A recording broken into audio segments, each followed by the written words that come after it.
What's up? Welcome to But Still She Thrives. It's Christy. We're going to have like a kickback. Let's just be real. Let's be transparent. And let's talk about something that more than just people who have dealt with narcissistic abuse can relate to today. And that topic is how it can be hard to make or maintain friendships as we get older. And yes, having abuse in your childhood or even in your relationships can have an impact. We'll talk about that. And then we'll just talk about how certain situations with friends can really have an impact on future friendships. Hey queens, welcome to But Still She Thrives. Do you want to stop getting caught up in that wicked web of a creepy, crawly narcissist? Do you find yourself up late at night replaying the abuse you put up with and wondering how you can heal now? Do you wake up hoping for healthy relationships and peace only to feel totally exhausted and mind effed? Girl, I see you! I'm Christy. I too had to disconnect from toxic people in my life, and I wished I could undo the damage. I felt ashamed, lonely, and kind of lost. But I'm a stubborn Italian, and I refuse to give up. I found ways to recalibrate my mind and body more quickly than I thought, and can now share them with you. In this podcast, you will find coping tools, healing methods, and confidence boosters so you can trust yourself and find peace and freedom. So shields up, ladies. Let's go protect our peace. Are you feeling lost after post-narcissistic abuse? I'm your girl. I got you. This is my specialty. Go check out ways to work with me at www.christyjade, that's CHRISTY, jade.com. Click on Work With Me and find all the fun ways you can work with me, whether it's one-on-one coaching or a pre-recorded boundaries course. Honestly, this episode, I just wanted to be very forthcoming. I wanted to open up a little. You can get to know me a little better and just how certain things have affected me in my life and friendships, not just relationships or not just related to narcissism. I thought I'd just have a very open conversation about this. And I mean conversation. I want you guys to email me or write in the Facebook group. Those things are on how to contact me are always in the show notes, aka the description of this podcast on wherever you're listening it. So let's start off. First of all, for those people who have gone through narcissistic abuse, this can have a huge impact on our relationships and our friendships. That's something we don't always talk about. For me, dealing with narcissism really created some big insecurities in me. I had some confidence in some areas, but when it came to relationships or even friendships, I was trying to make up for a loss, right? Like I almost created a family with my friendships. So very dependent on friends, like they were like my family. I felt very close and connected to my friendships that I formed. I was very good at keeping up with them and keeping close to them. That's something I'm really still good at, especially in my inner circle of people. That is something people have even noticed and noted about me my whole life. And I think part of that is, yes, I'm an extrovert and whatever, that plays into it. But I think it's also when you feel like there's a disconnect and you're not treated well by some members of your family that you're around, it feels safer and more comfortable to create your own space, right? Like I would not be home as much as maybe the typical person. I would stay out. I would stay over friends' houses a lot to kind of build that safety and security that I did not feel. So as I got older, like I said, I'm an extreme extrovert. I have a ton of acquaintances, but I would call them more than that.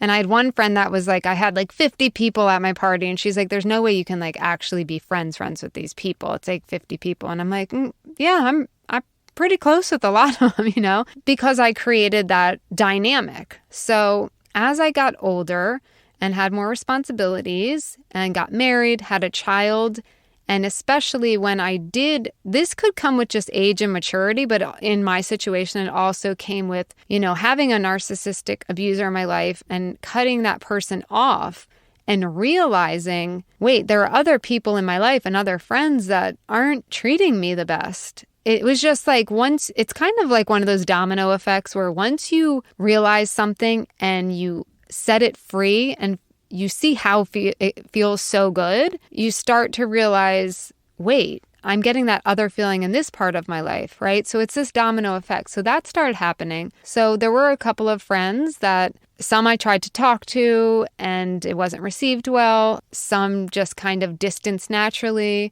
that I felt I had to create that distance to have peace in my life, to feel like I was being treated well by friends and not controlled.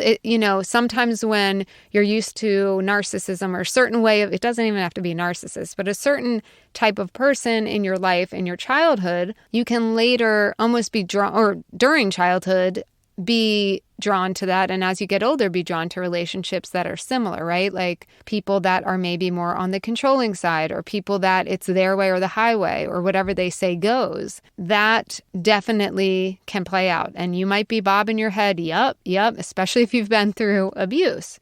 So I'm going to dive in, kind of pivot here to talk about a situation that happened when I was engaged. When I got engaged, one of my very, very, very close, bestest friends basically, as I say, broke up with me. It felt like that. I mean, I was friends with her for a very long time. I think it was like 2 decades. No, 15 years maybe. But we were very, very close. And I still to this day am not entirely sure why she cut me off. And it really hurt. I got a vague idea, but it was something that was really sad that we couldn't talk it out. But then fast forward years later, I had a similar situation where I cut someone off and I was in a place where I felt like I didn't want to try anymore. And I think it was just like the reverse of that. She didn't want to try. She didn't have the energy to say or do whatever she had to say or do. And it was devastating to me. I was very, very, really heartbroken over it. This is one of my best friends and it sucked. At the end of the day, it sucked. And I know a lot of women who this has happened to in their lives. A lot of my own friends, a lot of clients that have lost friends and either don't know why or they do know why, but it's just really unfortunate and it's hard and it can change us. So this is the part where whether you have had abuse in your life or not, which if you've had abuse, man, that rejection there, that feeling like you found someone you felt safe with and they let you go like that, that is what really was hard for me, I think. Yes, it was sad to let her go, but we had kind of grown, I won't say apart, but we were growing into kind of different people than each other and maybe different interests, different things like that. So on the surface, if you looked at it, it wasn't like, and she had been kind of not so nice to me the couple years before we stopped talking. So part of me was like, well, it's not even like, oh my gosh, I can't live without this specific person.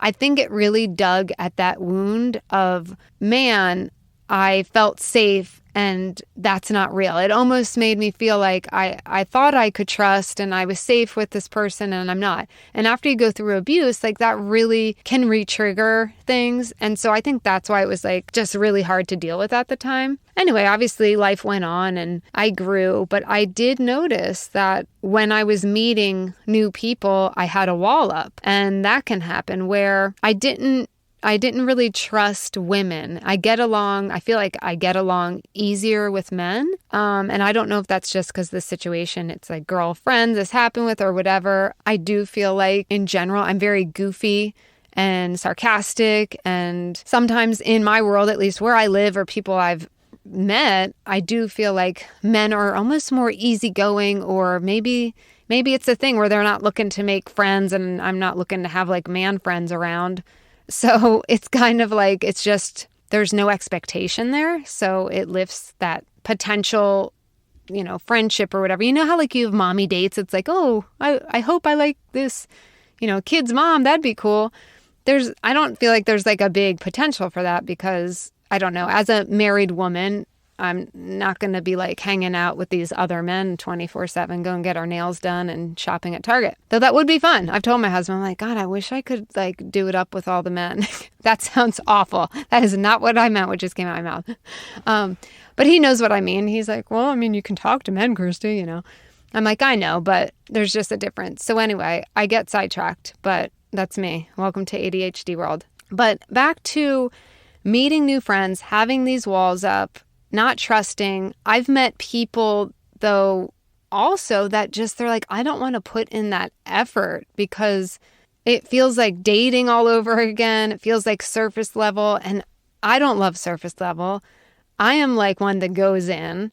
But I also love to have fun. I'm, you know, if you follow me, you know I'm goofy, I'm silly, I'm loud, I'm ridiculous, basically.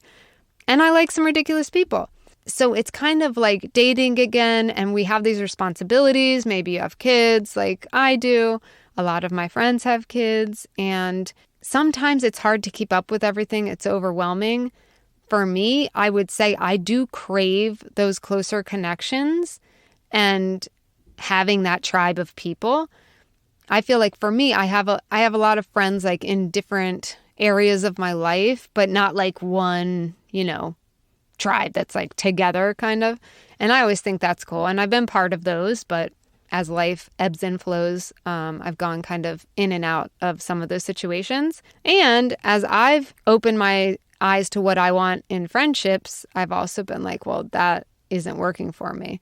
But since I've had that discovery, which was how many years ago? Probably 8 years ago, I do have like a radar with people I meet. And it's like, I mean, it's not like it's a crazy screening test, but it is like, is this person thoughtful? I mean, there's a lot of people that are really up their own ass. Let me just say it. And I might get flack for this because I understand some people, I don't know, like even my husband's like, why? He's like, so feels socially awkward. So he's like, I just kind of answer what people ask. And beyond that, he like when he's on the surface level part of it, he obviously has deeper friendships, but it's not in him to dive deeper and ask people a lot of questions. Like me, I feel like Oprah Winfrey. Like I'm fascinated with people. I love learning about people. I love different people's cultures. And so, you know, I really try to find out about people and I care. Like if I, you know, connect with you, I'm like, oh, let's hang out, you know, there's a potential for a friendship. I love my people. So I will say something in my more recent years, like if someone's all about them, and then there's a difference between shyer people and people that are extroverted, but all they talk about is themselves, and you can ask them 50 questions and then they don't ask one question about you. Like that is a pet peeve of mine. I don't get it. And I'm like, especially if they are extroverted, but hey, I don't know everyone's life. So there could be another reason, right? They could be insecure about it, but I told you I'm being an open book today. So back to the walls that we hold, especially if we had abuse in our life, but even if we didn't, just if you've been hurt by a friend, if you just, you know, have your issues because of X, Y, Z, we can have these walls up or not have the energy or feel like we don't have the time. Or maybe you are my socially awkward husband. Sorry, honey. Sorry. Actually, he doesn't care about really making new friends. I mean, he likes people, you know, but it's not like he doesn't have the desire like I do as an extrovert, right? To connect. Like that is something like I need in daily life to connect with people outside of even probably my inner circle. I mean, I talk to my like real tight girls every day, like text. Sometimes we talk on the phone, but I do like connecting outside of that circle. So I just wanted to talk about this because I think, you know, we don't always talk about this, and it's something I want people to not feel alone. Like if you have this, especially if you've gone through abuse, you already listen to my podcast, then you probably have been through some sort of abuse. That's why it can feel harder. That's why it can be more emotional when we reach out to someone like, hey girl, you want to go get some, you know, go grab a drink? And they're like, oh yeah, definitely. And then you're like, cool, let me know when. And they never get back to you. And then you feel like, oh, wow, I guess they don't they don't like me, right? It's like these insecurities. I mean, I feel that way. I'm like, oh, maybe I'm too much, which could be. Hey, I could be too much for some people. But it's not always what we're telling ourselves. It's those negative, crappy thoughts, often created by being mistreated, like as children or in relationships prior.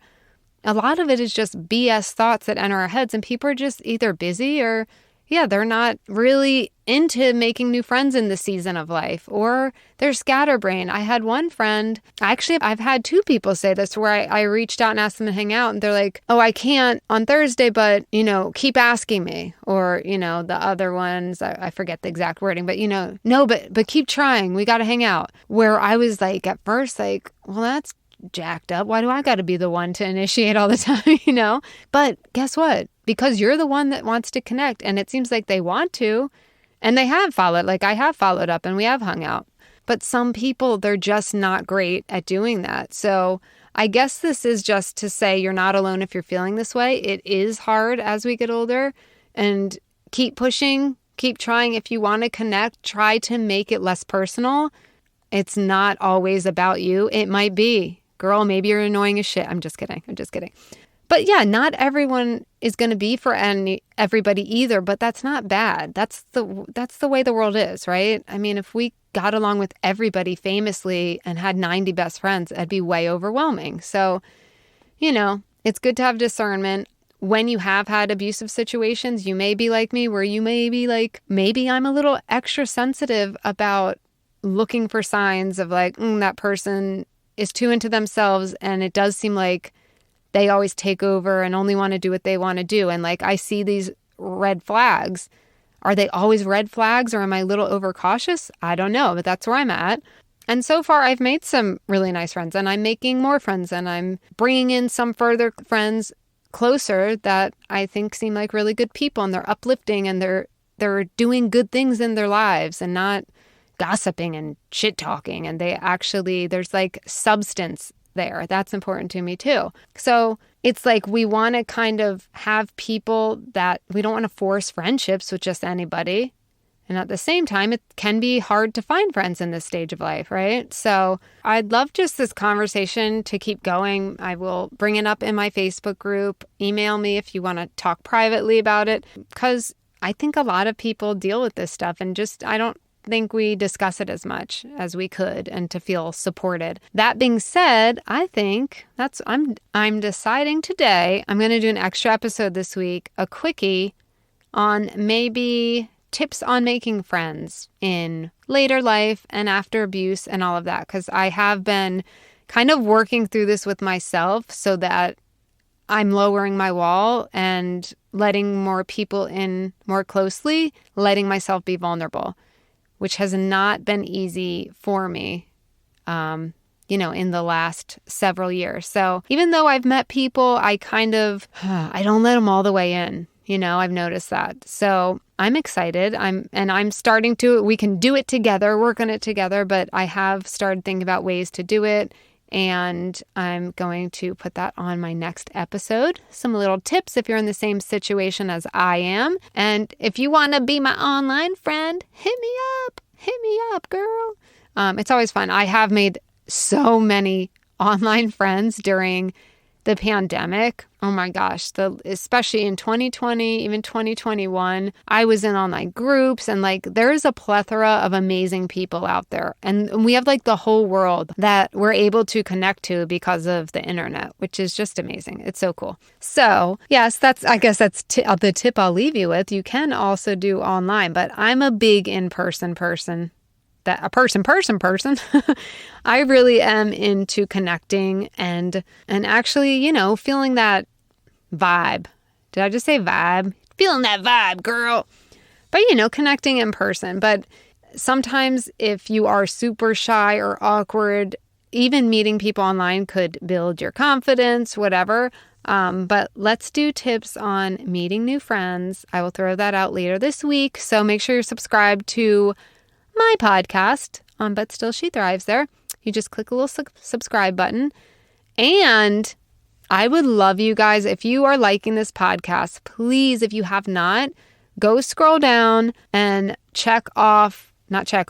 Like, I don't know, hit the 5-star little guy if you like me that much and you want to give me 5 stars. If you want to give me 1, just skip this. Just don't do that. No, give me a 5-star review, and I'd love to hear your actual feedback too. You can write a little comment in there, and that really helps my podcast reach more people. So I would so appreciate it. And big air hugs. You deserve good friendships. You are amazing. You're a great friend. And F those people who are mean to you. All right, see you in the next episode. If you are loving this podcast but want a little more customized guidance, go to my website at www.christyjade, that's CHRISTY, jade.com, and go to the Work With Me tab to find ways you can work with me. I would love to help you. Also, don't forget to look in the show notes, aka the description of this podcast, for any related links that I mention and more Christy Jade fun.